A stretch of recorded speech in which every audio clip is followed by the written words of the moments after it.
Première conférence de presse du gouvernement de 2013. Après la présentation de vœux à tous les membres de la corporation, le porte-parole du gouvernement a passé en revue le point brûlant de l'actualité.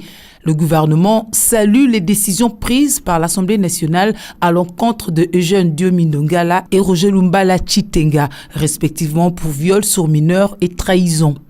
La levée d'immunité de Diomi Ndongala et l'invalidation de l'ex-député national Roger Lumbala mettent fin, selon Lambert Mende, à ce que certains auraient autrefois taxé de manœuvres politiciennes.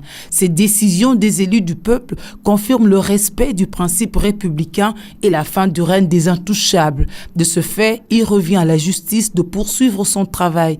Quant à la suspension par le ministère de l'Intérieur du RCDN, parti créé et présidé par l'ex-député Roger Lumbala, lequel est officiellement rallié à la pseudo-mutinerie de M23, il s'agit des mesures conservatoires étant donné la gravité de l'affaire.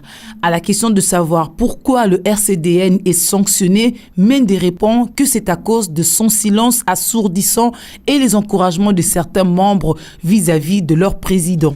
La question du processus de recherche d'une solution à la guerre de l'Est était également à l'ordre du jour.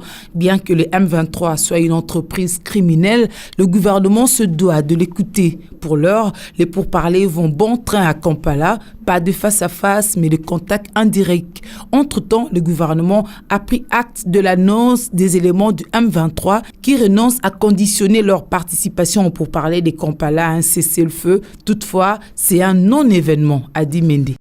Autre proposition saluée par la RDC, c'est celle du Conseil de sécurité de déployer 3 drones pour surveiller l'Est de la RDC. Cette proposition tend visiblement à améliorer les capacités des forces internationales impliquées dans la sécurisation de cette partie du pays. Il fallait lever l'équivoque sur l'embargo sur les armes en République démocratique du Congo. Lambert Mende a confirmé que le pays est toujours sous embargo. C'est une question de fait, a-t-il dit. Le pays ne remplit pas les conditionnalités du Code de bonne conduite de l'Union européenne. Quant au retour du docteur Mukwege, il revient aux autorités de sa province de le sécuriser et les dispositions sont bel et bien prises. Enfin, le gouvernement réitère son appel pour sauver la patrie.